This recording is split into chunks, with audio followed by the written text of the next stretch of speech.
माननीय सदस्यगण, भारत की विकास यात्रा की इस अमृतकाल को आज मेरी सरकार अभूतपूर्व उपलब्धियों के माध्यम से नई ऊर्जा दे रही है। तीसरे कार्यकाल में 3 गुना तेज गति से काम हो रहा है। आज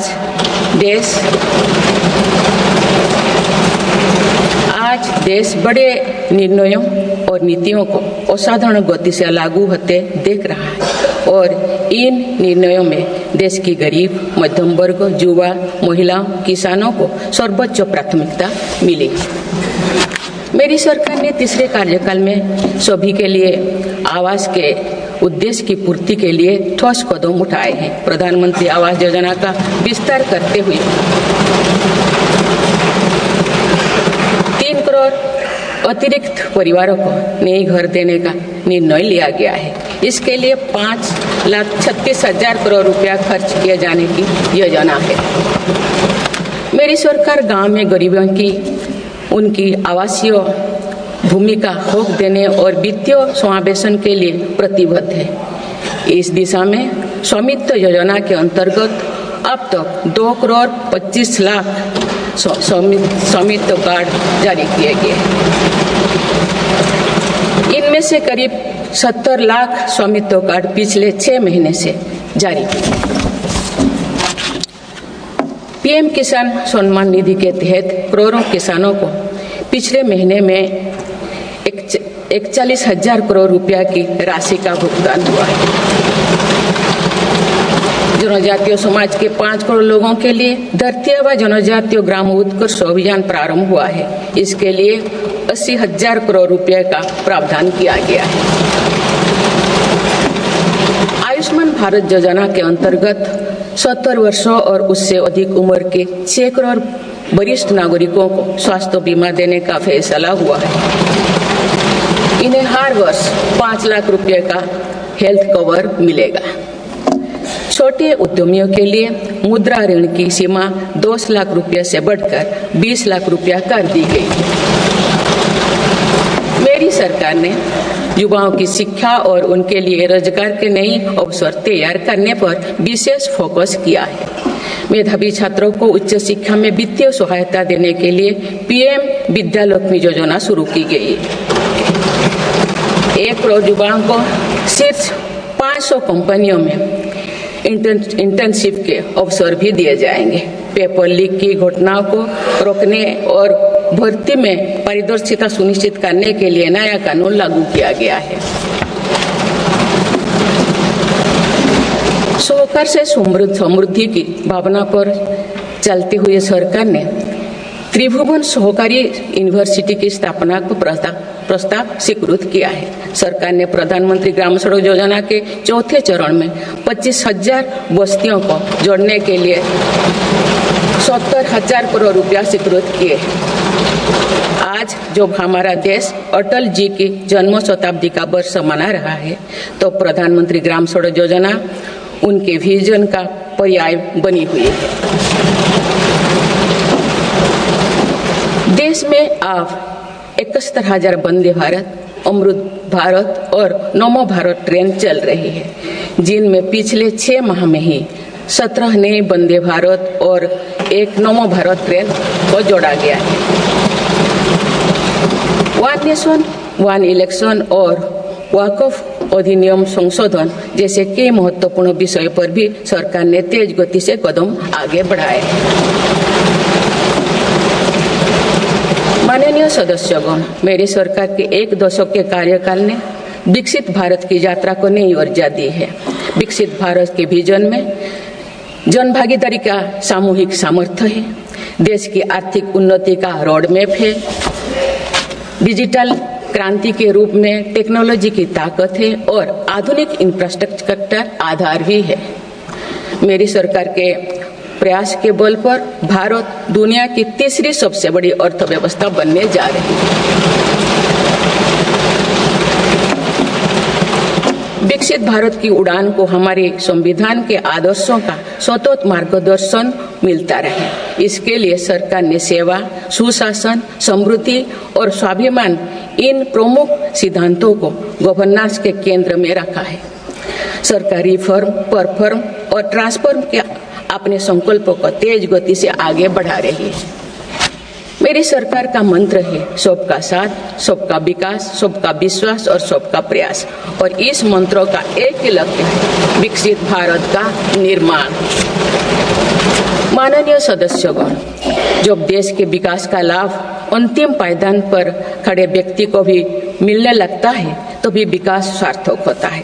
मेरी अंत्योदय की वह भावना है जिसके प्रति मेरी सरकार संकल्पित रही है। गरीब को गरिमापूर्ण जीवन मिलने से उसमें जो सशक्तिकरण का भाव पैदा होता है और गरीबी से लड़ने में उसकी मदद करता है। स्वच्छ भारत अभियान के तहत बने 12 करोड़ शौचालय, प्रधानमंत्री उज्ज्वला योजना के तहत निःशुल्क दिए गए 10 करोड़ गैस कनेक्शन, 80 करोड़ जरूरतमंदों का राशन, सौभाग्य योजना, जल जीवन मिशन जैसे अनेक योजनाओं में गरीब को ये भरोसा दिया गया है कि वे सम्मान के साथ जी सकते हैं। ऐसे ही प्रयासों की वजह से देश के 25 करोड़ लोग गरीबों को परास्त करके आज अपने जीवन में आगे बढ़ रहे हैं। इन्होंने न्यू मिडिल क्लास का एक ऐसा समूह तैयार किया है जो भारत की ग्रोथ को नई ऊर्जा से भर रहा है। माननीय सदस्यगण, भारत जैसे देश की आर्थिक उन्नति मध्यम वर्ग मिडिल क्लास की आकांक्षाओं और उनकी पूर्ति से परिभाषित होती है। मध्यम वर्ग जितने बड़े सपने देखेगा, देश उतने ही ऊंचा उड़ान भरेगा। मेरे सरकार ने मुक्त स्वर से मध्यम वर्ग के योगदान को न केवल स्वीकारा है बल्कि हर मौके पर उसे सराहा भी है। सरकारी कर्मचारी भी मिडिल क्लास के अहम प्रतिनिधि है। हाल ही में मेरी सरकार ने सरकारी कर्मचारियों के कल्याण के लिए 8वें वेतन आयोग के गठन का निर्णय लिया है। ये निर्णय आने वाले वर्षों में सरकारी कर्मचारियों के वेतन में बड़ी वृद्धि का आधार बनेगा। केंद्र सरकार के लाखों कर्मचारियों का यूनिफाइड पेंशन स्कीम के तहत 50% सुनिश्चित पेंशन देने का निर्णय भी लिया गया है, जिसका व्यापक स्वागत हुआ है। मध्यम वर्ग का अपने घर का सपना पूरा करने के लिए भी मेरी सरकार प्रतिबद्ध है। रेरा जैसे कानून बनाकर मध्यम वर्ग के सपने को सुरक्षा दी गई है। घर के लिए लोन पर सब्सिडी दी जा रही है। उड़ान योजना ने लगभग 1.5 करोड़ लोगों का हवाई जहाज में उड़ने का सपना पूरा किया गया है। जन औषधि केंद्रों में 80% रियायती दरों पर मिल रही दवाओं से देशवासियों की 30,000 करोड़ रुपये से ज्यादा बचे हैं। हर विषय की पढ़ाई के लिए सीटों की संख्या में भी कई गुना बढ़ोतरी का बहुत लाभ मध्यम वर्ग को मिला है। राष्ट्र निर्माण में करदाता के योगदान को मेरी सरकार ने सम्मान देते हुए टैक्स से जुड़े मसलों को आसान किया है। टैक्स विवादों को कम करने के लिए फेसलेस मूल्यांकन की शुरुआत कर पारदर्शिता बढ़ाई गई है। आप देश में 75 वर्ष से अधिक उम्र के वरिष्ठ नागरिकों को जिन्हें सिर्फ पेंशन मिलती है, आयकर रिटर्न दाखिल करने के संबंध में स्वयं निर्णय लेने का अधिकार दिया गया है। माननीय सदस्यगण, मेरी सरकार महिलाओं के नेतृत्व में देश को सशक्त बनाने में यानी ह्यूमन लेड डेवलपमेंट में विश्वास करती है। नारी शक्ति बंधन अधिनियम के द्वारा लोकसभा और विधानसभा में महिलाओं के लिए आरक्षण इस दिशा में एक महत्वपूर्ण कदम है। राष्ट्रीय ग्रामीण आजीविका मिशन के तहत 91 लाख से अधिक स्वयं सहायता समूहों को सशक्त किया जा रहा है। देश की 10 करोड़ से भी अधिक महिलाओं को इसके साथ जोड़ा गया है। इन्हें कुल 9 लाख करोड़ रुपए से अधिक की राशि बैंक लिंकेज के माध्यम से वितरित की जा रही है। मेरी सरकार का लक्ष्य देश में 3 करोड़ लखपति दीदी बनाने का है। आज 1 करोड़ 15 लाख से भी अधिक लाखपति दीदी एक गरिमामयी जीवन जी रहे हैं। इनमें से लगभग 50 लाख लाखपति दीदी बीते 6 महीने में बनी है। ये महिलाएं एक उद्यमी के रूप में अपने परिवार के आय में योगदान दे रहे हैं। इंश्योरेंस फॉर ऑल की भावना के साथ कुछ महीने पूर्व ही बीमा सखी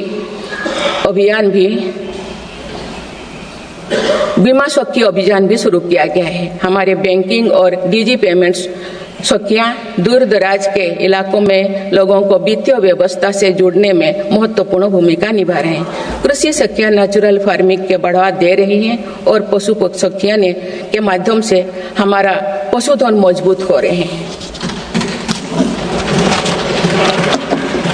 ड्रोन दीदी योजना महिलाओं के आर्थिक और तकनीकी सशक्तिकरण का माध्यम बने हैं।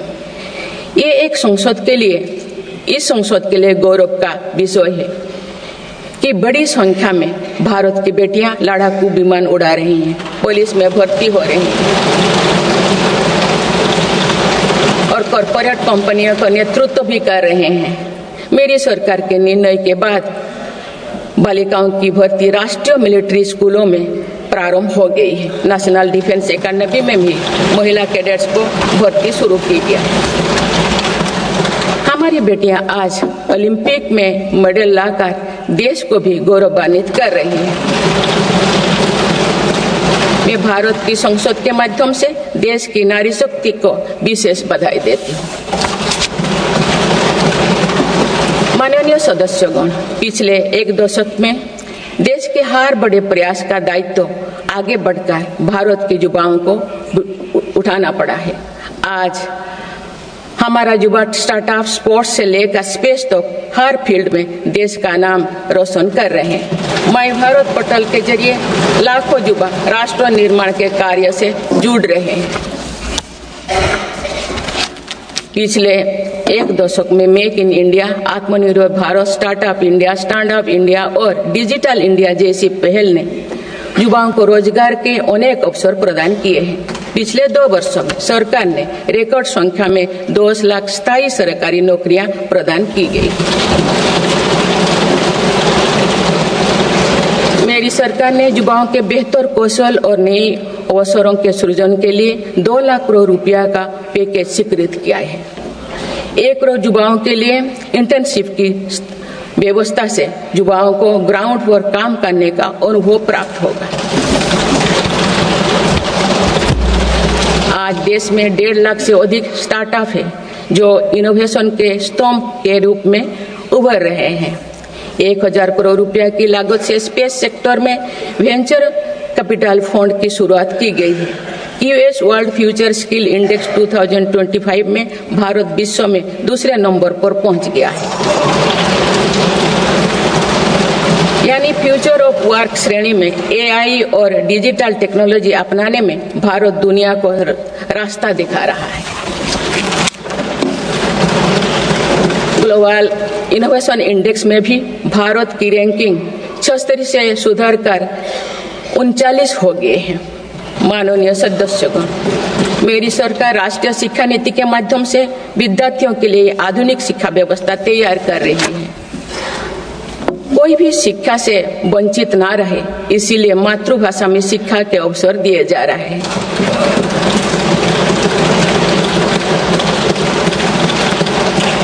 विभिन्न भर्ती परीक्षाएं 13 भारतीय भाषाएं में आयोजित कर भाषा संबंधी बाधाओं को भी दूर किया गया है।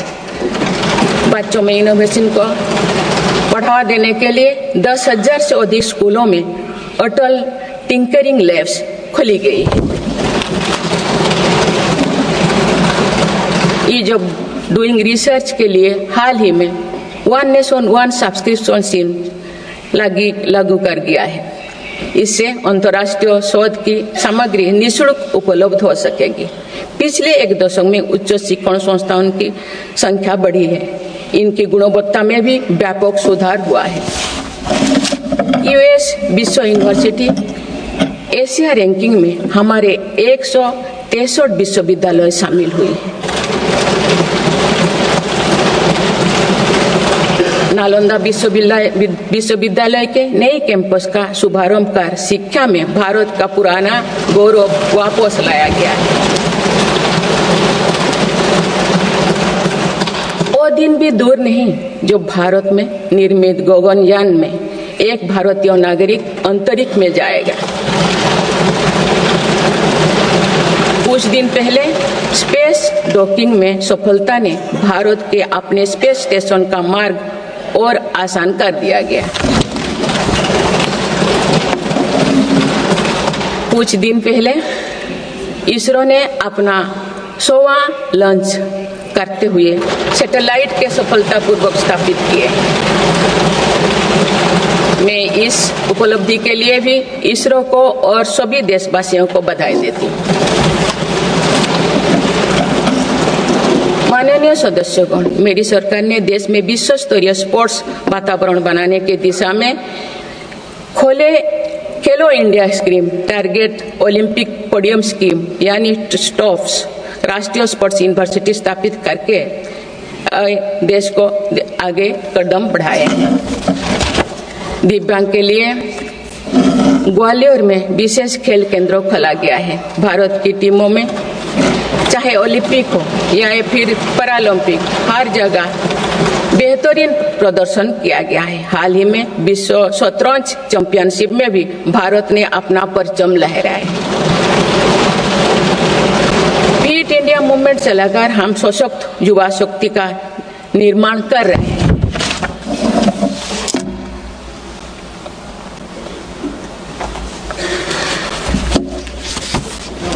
माननीय सदस्यगण, विकसित भारत के निर्माण में किसान, जवान और विज्ञान के साथ ही अनुसंधान का बहुत बड़ा महत्व है। हमारा लक्ष्य भारत को ग्लोबल इनोवेशन पावर हाउस बनाना है। देश के शिक्षण संस्थानों में अनुसंधान को बढ़ावा देने के लिए 50,000 करोड़ रुपया की लागत से अनुसंधान नेशनल रिसर्च फाउंडेशन स्थापित किया गया है। 10,000 करोड़ रुपया के लागत से विज्ञान धारा योजना के तहत विज्ञान एवं प्रौद्योगिकी में इनोवेशन को बढ़ावा दिया जा रहा है। आर्टिफिशियल इंटेलिजेंस के क्षेत्र में भारत के योगदान को आगे बढ़ाते हुए इंडिया AI मिशन प्रारंभ किया गया है। राष्ट्रीय क्वांटम मिशन से भारत इस फ्रंटियर टेक्नोलॉजी में दुनिया के अग्रणी देशों की पंक्ति में स्थान बना सकेगा। मेरी सरकार देश में बायो मैन्युफैक्चरिंग को बढ़ावा देने के उद्देश्य से बायो ई-ट्री पॉलिसी लाई है। ये पॉलिसी भविष्य की औद्योगिक क्रांति का सूत्रधार होगा। बायो इकोनॉमी का उद्देश्य प्राकृतिक संसाधनों का कुशल उपयोग करना है, जिससे पर्यावरण को संरक्षित करते हुए रोजगार के नए अवसर पैदा होगा। माननीय सदस्यगण, मेरी सरकार ने अर्थव्यवस्था को पॉलिसी पैरालिसिस जैसे परिस्थितियों से उबरने के लिए मजबूत इच्छा शक्ति के साथ काम किया है। कोविड और उसके बाद के हालात एवं युद्ध जैसी वैश्विक चिंताओं के बावजूद भारतीय अर्थव्यवस्था ने जो स्थायित्व एवं रेजिलियंस दिखाया है, वो उसके सशक्त होने का प्रमाण है।